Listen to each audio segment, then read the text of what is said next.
Hello! Magandang umaga! Nandito po tayo sa gilid ng aming bahay. Ipapakita ko lang po yung aking na landscape na since na nag-move in kami dito, magto 2 years na. Ito na po yun. Dati damuhan lang ito. Tapos ngayon, tingnan nyo. Sariling atin po ito. Pinaghirapan, nagsikap. Biruin nyo yung mga damo dito, makapal. Yung area na yan, puro yan damuhan. Hanggang doon. Yung ugat nila, halos mahigit 1 metro ang haba. Talaga nakabaon sa lupa. Dahil po sa tiyaga natin, sakripisyo at sipag, hindi basta-basta sumusuko pag gusto mong maganda yung garden mo. Ayan po. Lahat po halos ang tinanim ko dito ay succulent. Yung mangilan-ngilan lang na, ito maganda. Mangilan-ngilan lang na, yung coleus, mayana sa atin. Ito iba't ibang succulent. Ayan, maganda rin yan. Ito naman, ito yung puno ng kahoy na pinutol. Mahirap naman po yan tanggalin kasi mahal dito. Uupa ka pa ng, anong tawag doon? Excavator para hukayin ito, yung mga ugat nito. Tanggalin. Napakamahal po. Kaya, iniwanan na lang ng ganyan. Tapos, para hindi naman siya mamukhang tuod talaga, linagyan ko na lang ng mga halaman. Ayan. Hanggang doon sa taas. Mostly succulents. Ito po family ng jade plant. Bakit po succulent ang tinanim ko dito? Kasi po ang succulent ay hindi po masyadong alagain. Hindi po sila matakaw sa tubig. Kahit once a week lang ninyo didiligan. Mapwera lang kapag tag-init na tag-init. Ayan, mapapadalas yung dilig. Minsan, kapag tag-init ng tag-init, mga every other day, ganun. Kasi ayaw nila ng maraming tubig. Nabubulok po sila. Ito yung aking, ang tawag dito, bird bath. Yung dito ilalagay yung tubig para sa mga ibon po. Hindi po siya masyadong naayos dito sa bandang gilid. Ayan yung aking lemon. Yun, nasa paso. Dami niyang bunga dito sa ilalim. Ayan yung aking yellow na gumamela.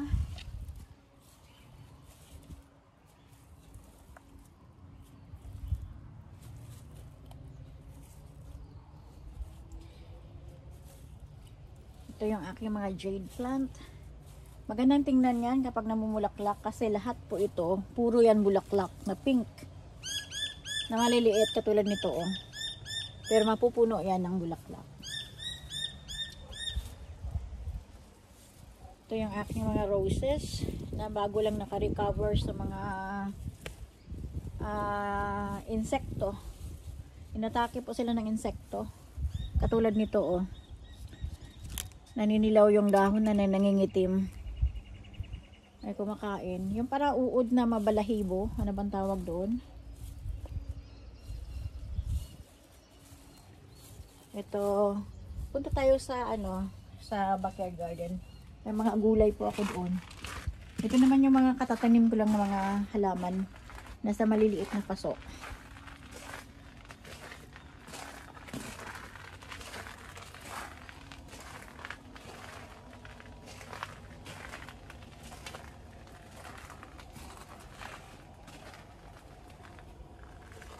Ito yung mga dwarf.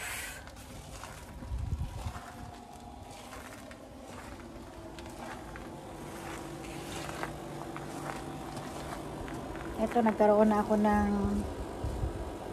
yellow na bogey.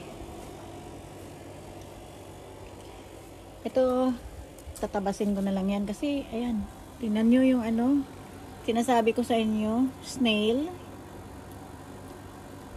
Ayan o.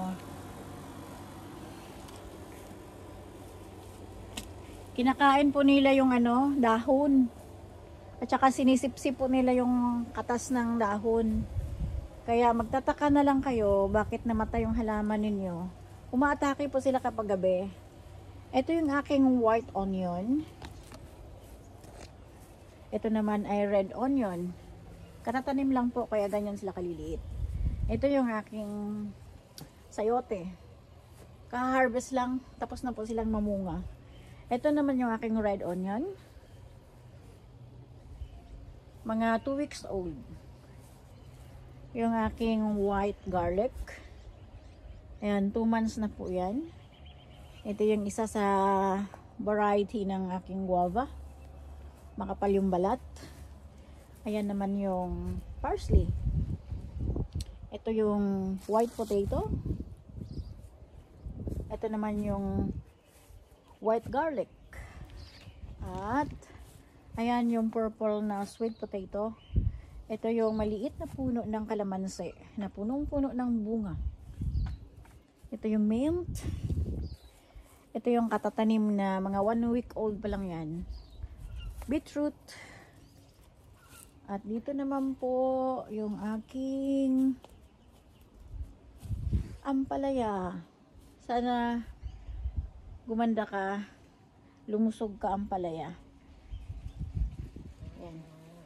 Ito naman yung aking cabbage, katatanim din lang. From seedlings po yan. Ito yung aking isang bayabas. Itong bayabas na ito ay napakasarap, matamis. Tapos mabango siya kapag hinog. Humahali mo yan kahit malayo ka. Maaamoy mo siya. Nalalaman mo na hinog na siya. Ito po yung sinasabi ko na ano, yung kalaban. Ayan, yung itim na yan. Hindi ko alam kung anong tawag dito. Yan, pag dumapo yan sa dahon, mamamatay yung dahon eh. Yan siya. Oh. Ito naman yung silver beet. Kung sa atin ay pichay, bok choy. Dito sa Australia, silver beet. Ito po yung aking kauna-unahang tanim na garlic. Siya po ay purple. Maganda, malalaki ang bulb niya. Tapos purple yung balat. Hello Molly! Ito yung aking kauna-unahang pusa dito sa Australia. Ito kasama ko sa hirap at ginhawa. Di ba Molly? Sumagot siya. Di ba Molly? Tayong magkasama sa hirap at ginhawa. Say hi. Say hello. Say hello. Beautiful. Ano na po siya eh? 7 years old yata. Molly, how old are you? Tell me, how old are you? Galing siya. Nagkasakit siya last week. Grabe, ang ano ko to. Alalang-alala ako sa kanya eh. Kasi 1 week. Bali 1 week yun. Talagang hindi bumabangon eh. Nakahiga lang, hindi kumakain. Okay guys, hanggang dito na lang. See you next time.